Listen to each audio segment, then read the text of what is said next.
Video కనుక నచ్చితే ఖచ్చితంగా లైక్ చేయండి. జాను అంటుంది, నా రూమ్‌లోకి ఎవరు వచ్చి తాళాలు పెట్టారో నాకు బాగా తెలుసు అని చెప్పి అంటూ ఉంటే, అప్పుడు దేవయాని, ఏంటి అంటే ఇప్పుడు నేను వచ్చి తాళాలు పెట్టాలని నన్నంటున్నావా అని దేవయాని అంటూ ఉంటే, ఆ! మీకు మాత్రమే ఆ అవసరం ఉంది అని చెప్పి జాను అంటుంది. అప్పుడు దేవయాని, చూడురా చూడు నీ భార్య ఎన్ని నిందలు వేస్తుందో నాకు. అసలు నాకేం అవసరం అని చెప్పి దేవయాని అంటూ ఉంటే, అప్పుడు జయదేవ్ అంటారు, దేవయాని కాసేపు ఆగు, మిత్రలక్ష్మి వచ్చేదాకా ఎవరు మాట్లాడకండి అని చెప్పి అంటూ ఉంటే, అప్పుడు దేవయాని, మాట్లాడకుండా ఎలా ఉండాలి బావగారు? నా మీద ఇంత పెద్ద పెద్ద నిందలు వేస్తూ ఉంటే ఇది అని చెప్పి అంటుంది దేవయాని. ఆ తర్వాత జాను అంటుంది, అసలా నా రూమ్‌లోకి వచ్చి తాళాలు పెట్టలేదని మీ గుండెల మీద పెట్టుకొని చెయ్యి మీ మనస్సాక్షిని అడిగి చెప్పండి అత్తయ్యగారు అని చెప్పి జాను అంటూ ఉంటే, ఏంటి మా అమ్మకి అంత అవసరం లేదు అని చెప్పి వివేక్ అంటాడు. అప్పుడు జాను అంటుంది, మీ అమ్మగారిని మీరే సపోర్ట్ చేయాలి. అసలు నా విషయంలో మీ అమ్మగారు ఇంతకంటే దారుణమైన పద్ధతులే చేసి నన్ను బాగా ఇరికించారు. అసలు ఆవిడ చేసిన పనులు ఎవరికైనా చెప్తే రోడ్డు మీద పోయే వాళ్ళకి చెప్పామనుకో ఉమ్మేస్తారు అని చెప్పి జాను అంటూ ఉంటే, జాను అని చెప్పి వివేక్ చేయెత్తుతాడు. అదే టైంకి ఇటు మిత్రలక్ష్మి వస్తారు. జయదేవ్ కూడా ఇక వివేక్‌ని ఆపుతారు.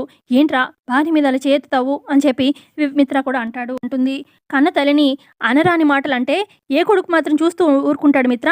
అందుకే చేయెత్తుతాడు. అందులో పెద్ద తప్పేముంది అని చెప్పి దేవయాని అంటూ ఉంటే, ఇక అప్పుడు జాను అంటుంది, అవునవును కన్న తల్లిని అంటే మాత్రం ఊరుకోలేరు. అదే భార్యకి ఎంత అవమానం జరిగినా ఏది జరిగినా నొప్పే ఉండదు. అంతే కదా అని చెప్పి జాను అంటూ ఉంటే, అప్పుడు మనీష అంటుంది, ఏంటి జాను పెద్ద గింజుకుంటున్నావు, దొంగతనం చేసావు, హారం కొట్టేశావు, మళ్ళీ నువ్వు దొంగతనం చేసావు అంటే మాత్రం ఇంత ఇదిగా విరుచుకుపడుతున్నావు అని మనీష అంటూ ఉంటే, అప్పుడు ఇక మిత్ర అంటాడు, నువ్వు ఆగు మనీష, అసలా ఈ దొంగతనానికి జానుకి ఏ సంబంధం లేదు అని చెప్పి అంటే, అప్పుడు దేవయాని అంటుంది, పోయిన తాళాలు తన గదిలోనే దొరికాయి మిత్ర, తనే ఖచ్చితంగా హారం తీసింది అని చెప్పి దేవయాని కూడా అందుకొని చెప్తూ ఉంటుంది. ఇక అప్పుడు మిత్ర అంటాడు, హారం ఎక్కడికి పోలేదు నా దగ్గరే ఉంది అని చెప్పి అనగానే ఇటు దేవయాని మనీష ఒక్కసారిగా షాక్ అయిపోతారు. హారం నా దగ్గరే ఉంది అని మిత్ర తీసి చూపించగానే అందరూ షాక్ అయిపోయి ఇక జయదేవ్ అంటారు, అంటే హారం నువ్వు తీసావు మిత్ర అని చెప్పి అడుగుతాడు. నేను తీయలేదు డాడ్, మన ఇంటికి ఎవరో వచ్చి హారాన్ని కొట్టేసి జ్యువెలరీ షాప్లో అమ్ముతున్నారు. ఇక ఆ హారం నేను చూశాను, ఆ విధంగా హారం నా దగ్గరికి వచ్చింది అని చెప్పి అనగానే అప్పుడు జయదేవ్, అంటే మన ఇంటికి వచ్చి హారం దొంగతనం చేయాల్సింది అవసరం ఎవరికి ఎవరు చేసి ఉంటారు అని చెప్పి అనగానే అప్పుడు మిత్ర అంటాడు, ఎవరు చేశారు ఏంటి, ఎవరికి అవసరం ఉంది, ఆ చేసిన దొంగతనం ఎవరు చేశారు అనేది మొత్తం అంతా నేను కనిపెడతాను డాడ్ అని చెప్పి మిత్ర అంటాడు. ఆ తర్వాతకి మిత్ర జానుతో అంటాడు, జాను నీకు అసలు ఈ దొంగతనానికి ఏ సంబంధం లేదు, ఏం బాధపడకు అని చెప్పి ధైర్యం చెప్తూ ఉంటే మిత్ర ఇక జాను అక్కడ ఉండలేక ఏడుస్తూ అక్కడి నుంచి వెళ్ళిపోతుంది. ఆ తర్వాత ఇక జాను వెనకాలే లక్ష్మి కూడా వెళ్ళిపోతుంది. ఆ తర్వాత ఇక మిత్ర వివేక్‌తో అంటాడు, రే వివేక్ నువ్వు జాను మీద చేయెత్తి చాలా పెద్ద తప్పు చేసావురా అనగానే అప్పుడు వివేక్ అంటాడు, మామ్ మీద అలా మాటలనేసరికి ఆపుకోలేకపోయాను కోపం, అందుకే అలా చేయెత్తాను అన్నయ్య అని చెప్పి వివేక్ అంటూ ఉంటే, అప్పుడు ఇక మిత్ర అంటాడు, లేదు చాలా తప్పు చేసావు, ఆలోచించకుండా అలా ఇంకెప్పుడు చేయకు, నేను చేసిన తప్పు నువ్వు ఎప్పుడు చేయకు, అసలు ఒక్కొక్కసారి ఇక మనం చేసిన తప్పు వెనక్కి తీసుకోలేము, మాట కూడా వెనక్కి తీసుకోలేము, నా విషయంలో నేను చాలా పనులు ఇలాగే చేశాను, ఆలోచించకుండా చేశాను, నువ్వు మాత్రం అలా ఎట్టి పరిస్థితుల్లో అలాంటి పని చేసి జానును దూరం చేసుకోకు అని చెప్పి మిత్ర చెప్తూ ఉంటే, అప్పుడిక జయదేవ్ అంటారు, మంచి మాట చెప్పావు మిత్ర, నీ విషయంలో చాలా పెద్దలే తప్పులే జరిగాయి, వివేక్‌కి నువ్వు జాగ్రత్తలు చెప్పావు, మంచి పని అని చెప్పి జయదేవ్ అంటారు. ఇక జయదేవ్ అక్కడి నుంచి వెళ్ళిపోగానే, సారీ అన్నయ్య నిజంగా నేను తప్పే చేశాను అని చెప్పి వివేక్ కూడా అక్కడి నుంచి వెళ్ళిపోతాడు. ఆ తర్వాత అక్కడున్న దేవయానితో ఇలా అంటాడనమాట మిత్ర, పిన్ని వివేక్‌కి నీ మీద ఎంత గౌరవం ఉందో జాను మీద అంతే బాధ్యత ఉంది, ఆ విషయం మీరు తెలుసుకోవాలి అని చెప్పి మిత్ర అక్కడి నుంచి వెళ్ళిపోతాడు. ఆ తర్వాత ఇక దేవయాని మనీష ఇద్దరు అక్కడే ఉంటారు. ఇక దేవయాని అంటుంది, ఏంటిది మనీష, నువ్వేమో ఆ సర్యుకి ఆ హారాన్ని ఇచ్చావు, ఆ హారం ఇప్పుడు మిత్ర చేతికి వచ్చింది, అలా ఎలా, అసలు ఏంటిది, నువ్వు నీ టైం బ్యాడ్గా నడుస్తుందని తెలుసులే కానీ ఇప్పుడు నా టైం కూడా బ్యాడ్గా నడుస్తుంది, ఏం చేసినా కూడా మన ఇద్దరం రివర్స్ వస్తుంది, నాకు చాలా టెన్షన్గా ఉంది, ఇరుక్కుపోతానేమో అని, అసలు ఈ దెబ్బతోని వివేక్ జాను సైడ్ వెళ్ళిపోతే ఇంకేమన్నా ఉందా ఇంత చేసింది అని చెప్పి దేవయాని కంగారుగా చెప్తూ ఉంటుంది.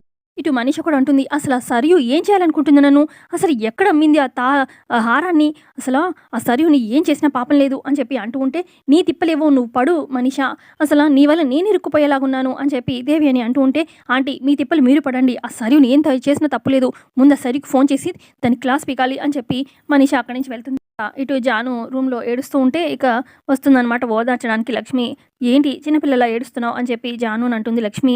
ఏడోక ఇంకేం చేయాలి, అసలు మనీషాను దేవి అని అన్న మాటలకి నేనేం బాధపడలేదు, కానీ ఆయన అసలు నన్ను అర్థం చేసుకోకుండా ఇంతకుముందు వాళ్ళు ఎన్ని కుట్రలు పడినారు, దేవి అని అత్తయ్య అలాగే ఈ మనీష అవన్నీ తెలిసి కూడా వివేక్ నా మీద చేయెత్తడం నాకు చాలా బాధగా ఉందక్క అని చెప్పి అంటుంది. అప్పుడు ఇక లక్ష్మి అంటుంది, మన మీద నింద పడినప్పుడే మనం ఇంకాస్త జాగ్రత్తగా ఉండాలి. అసలు ఎలా జరిగింది ఏంటనేది మొత్తం అంతా కనుక్కొని మనం నిరూపించుకోవాలి. అంతేకాని ఏడుస్తూ కూర్చుంటే ఏమొస్తుంది జాను అని చెప్పి అనంగానే, నీ అంత ఓపిక, ధైర్యం నాకు లేదక్కా అని చెప్పి జాను ఏడుస్తూ ఉంటుంది. లక్ష్మి అంటుంది, పిచ్చిదానా అసలు నా జీవితమే చూసావు కదా! ఎన్ని నిందలు, ఎన్ని పడ్డానో. నేను ఏడుస్తూ కూర్చున్నానా? నన్ను నేను ప్రూవ్ చేసుకోవడానికి ఎప్పటికప్పుడు ట్రై చేస్తూనే ఉన్నాను కదా! ఇప్పటికి ట్రై చేస్తూనే ఉన్నాను అని చెప్పి లక్ష్మి అంటే, అప్పటికి జాను అంటుంది, నీ విషయం వేరక్క. నీకు ఓర్పు సహనం ఎక్కువ. నాకసలు అలా లేనే లేదు. నన్నెవరైనా ఒక్క మాట అంటే నేను అస్సలు భరించలేను అని చెప్పి జాను ఏడుస్తూ ఉంటే, అప్పుడు లక్ష్మి అంటుంది, పిచ్చిదానా ఏడవకు. అయినా నేనున్నానుగా, నేను చూసుకుంటాను. అసలు నీ రూమ్‌లో తాళాలు ఎలా వచ్చాయి? హారం ఇంట్లో నుంచి బయటికెలా వెళ్ళింది? ఇదంతా కూడా నేను కనుక్కుంటాను. నీ మీద పడిన నింద నేను తుడుస్తాను. నువ్వేం కంగారు పడకు, బాధపడకు అని చెప్పి ధైర్యం చెప్తూ ఉంటుంది లక్ష్మి. మరోపక్క మనీషా సర్యూకి ఫోన్ చేస్తుంది. ఇక సర్యూ పక్కన పిఏ ఉంటాడు. మేడం, మనీషా గారు ఫోన్ చేస్తున్నారు అనగానే, రింగ్ అవ్వనివ్వండి, లాస్ట్ రింగ్‌కి మెల్లగా లిఫ్ట్ చేస్తాలే అని చెప్పి, చెప్పు మనీషా అని చెప్పి సరియు ఫోన్ లిఫ్ట్ చేస్తుంది. ఏం చేస్తున్నావు నువ్వు అని చెప్పి మనీషా అంటూ ఉంటే, ఫోన్ సైలెంట్లో ఉండిపోయింది చూసుకోలేదు అనగానే, నేను దాని గురించి కాదు, హారం గురించి అని మనీషా అంటుంది. నువ్వేగా చెప్పావు దాన్ని క్యాష్ చేసుకోమని, అమ్మేసి క్యాష్ చేశాను అని చెప్పి అనగానే, నీ మనిషి ఎవరమ్మాడో కానీ వాడు దొరికిపోయాడు మిత్రకి, హారం దొరికిపోయింది మిత్రకి అనగానే, అప్పటిక సరియు అంటే, మిత్ర ఇంతకుముందు కొన్న హారాన్ని ఇప్పుడు మళ్ళీ మళ్ళీ కొన్నాడా హారాన్ని అనగానే, యూ ఈడియట్, నీకు అర్థం కాదా? నీ మనిషి ఎవరైతే అమ్మాడో ఆ హారం దొరికింది మిత్రకి, మళ్ళీ ఎందుకు కొంటాడు? ఇక ఎవరి ద్వారా అయితే హారం దొరికిందో వాడిని పట్టుకోవడం ఎంతసేపు? ఖచ్చితంగా మిత్ర పట్టుకుంటాడు. అసలే లక్ష్మి ఈ దొంగతనం ఎలా జరిగింది ఏంటి మొత్తం అంతా చూస్తాను అని చెప్పి తను అసలే శపథం చేసింది. అసలే తన చెల్లి కళ్ళల్లో నీళ్లు చూసింది. నువ్వు ఈ హారం నీ దగ్గరికి ఇచ్చా కదా అని చెప్పి మేమిద్దరం డేర్గా దేవ్యాని అంటే నేను ఆ జానుని ఇరికించడానికి ఫుల్గా ప్లాన్ చేసి స్కెచ్ చేశాము. ఇప్పుడు చూస్తేనేమో ఆ లక్ష్మి వాళ్ళ చెల్లి కళ్ళలో నీళ్ళు చూసింది కాబట్టి ఇక అస్సలు ఊరుకోదు. లక్ష్మి రెచ్చిపోతుంది.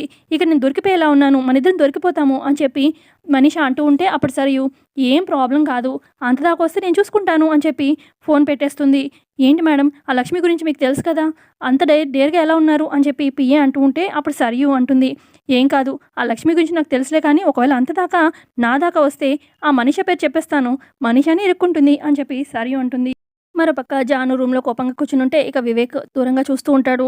అమ్మో, ఈ జాను కోపం ఇంకా తగ్గినట్టు లేదు, మెల్లగా ఎలాగోలాగా మాట్లాడాలి అని చెప్పి జాను అని చెప్పి వచ్చి టచ్ చేస్తాడు. మాట్లాడుకు, అసలు నన్ను టచ్ చేయకు అని చెప్పి జాను కోపంగా అంటే, ఇంకా కోపంగా ఉన్నావేంటి, భార్య భర్తల మధ్యలో చిన్న చిన్నవి గొడవలు జరుగుతూనే ఉంటాయిగా అని చెప్పి వివేక్ అంటూ ఉంటే, జరుగుతాయి కానీ అమ్మకి ఒకలాంటి విలువ, భార్యకి ఒకలాంటి విలువ ఉండకూడదండి. అసలు నన్ను అంత ఇదిగా అవమానించారు అందరి ముందు, ఎంత బాగా, అసలు నన్ను అర్థం చేసుకుంది ఇంతేనా అని చెప్పి జాను అరుస్తూ ఉంటుంది.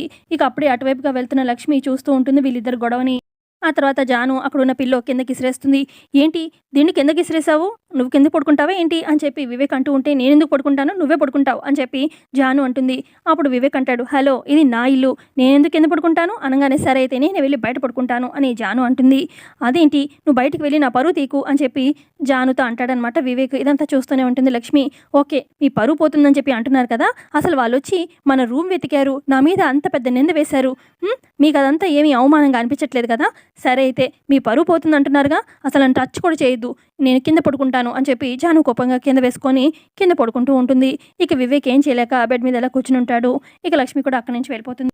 మరోపక్క లక్ష్మి మెయిన్ డోర్ వేయడానికి బయటకు వెళ్ళగానే ఇక బయట లాన్లో నించుని ఉంటారనమాట జయదేవ్. ఇక జయదేవ్ దగ్గరికి లక్ష్మి వెళ్తుంది. ఏంటి మావయ్య ఇంత లేట్ అయినా పడుకోలే, మీ ఆరోగ్యం ఏమైపోతుంది అనగానే, నా ఆరోగ్యం పక్కన పెట్టు, అసలు రీసెంట్గా పెళ్ళయింది, వివేక్ జానులు మధ్యలో ఇలాగ కలతలు రావడం ఏం బాగాలేదు, అసలు ఈరోజు జరిగింది చిన్న విషయం కాదమ్మా, అసలు చాలా పెద్ద కుట్రే జరిగింది, కొత్తగా అసలు వాళ్ళ మధ్యలో ఇలాగ అపార్థాలు వస్తే దూరం పెరిగిపోతుందమ్మా, చిలికి చిలికి గాలి వానలాగా అయిపోతుంది, ఇలాంటి గొడవ ఇంకా 2-3 జరిగాయి అంటే ఇంకేముంది, వాళ్ళిద్దరు విడిపోతారమ్మా, నువ్వు ఈ ఇంటి పెద్ద కొడలివి, మీ అత్తయ్య గారు ఉంటే ఎలాగలాగా కనిపెట్టేవాళ్ళు, ఇప్పుడు నీ బాధ్యత నీ మీద ఉంది, నువ్వే ఎలాగోలా కనిపెట్టాలి అని చెప్పి అంటూ ఉంటే, అప్పుడే అటువైపుగా దేవ్యాని అటు వెళ్తూ ఉంటుంది. ఇక వీరిద్దరు మాటలు వింటూ ఉంటుంది. ఇక జయదేవ్ అంటారు, అసలు జరిగింది ఏమైందో నేను చెప్తానమ్మా, అసలు పొద్దున ఏం జరిగిందంటే ఇలాగ శాలరీలు ఇవ్వాలి ఎంప్లాయీస్కి, డబ్బులు తీసుకురా అని చెప్పి దేవ్యానికి చెప్తే ఒక అరగంట తర్వాత వచ్చి తాళాలు కనిపించట్లేదు అని చెప్పి అన్నారు. ఆ తర్వాత ఎవరినో తీర్పు వచ్చి బీరువా తాళాలు ఓపెన్ చేయించాము, ఇక అందులో హారం కనిపించట్లేదు అన్నారు. కాసేపు అయ్యాక జాను గదిలో నుంచి తాళాలు తీశారు వివేక్, మనీషా అలాగే దేవ్యాని ఇదంతా ఒక పక్కాగా ప్లాన్ ప్రకారం కుట్ర చేశారు. ఆ మనీషా, దేవ్యాని ఎలాంటి పనులు ఇంతకుముందు చేశారో, అసలు జాను మీద ఇంతకుముందు ఎలాంటి కుట్ర చేశారో తెలిసిందే కదా! నువ్వు ఎలాగోలా దీని కుట్రని బయట పెట్టాలమ్మా అని చెప్పి జయదేవ్ అంటారు. సరే మామయ్య, ఇప్పుడే నేను సీసీటీవీ ఫుటేజ్ చెక్ చేస్తాను. ఎవరు ఇదంతా చేసింది చూస్తాను అనంగానే నేను కూడా చూస్తాను పదమ్మా అని చెప్పి జయదేవ్ కూడా ఇక లక్ష్మితో వస్తూ ఉంటారనమాట సీసీటీవీ ఫుటేజ్ చూడడానికి. మరోపక్క మనీష నిద్రపోవడానికి రెడీ అవుతూ ఉంటే ఇక మనీష అనుకుంటూ కంగారుగా దేవ్యాని వస్తుంది. ఏంటంటే కొంపలు మునిపోయినట్టు అనంగానే నిజంగానే నీ కొంప మునిగిపోయేలాగే ఉంది. అదిగో ఆ లక్ష్మి మామ కోడళ్ళు ఇద్దరు కూడా సీసీటీవీ ఫుటేజ్ చెక్ చేయాలనుకుంటున్నారు. నువ్వు దొరికిపోతావుగా అనంగానే ఏంటంటే నేను బ్యాగ్లో పెట్టుకొని వెళ్ళాను హారం, ఏమైనా మెడలో వేసుకుని వెళ్ళానా, ఎందుకు దొరుకుతాను అని చెప్పి అనంగానే అబ్బా రా మనీష మన ఇద్దరం చూద్దాము అక్కడ ఏం జరుగుతుందో అని చెప్పి ఇక దేవ్యాని మనీషాని లాక్కొస్తూ ఉంటుంది. ఎపిసోడ్ ఎక్కడికి ఎండ్ అవుతుంది, ఇంత ఎపిసోడ్ జరిగింది. మరి కమింగ్ ఎపిసోడ్లో ఇంట్రెస్టింగ్గా ఏం జరిగిందో తెలుసుకుందాము. So stay tuned. Thank you. Thanks for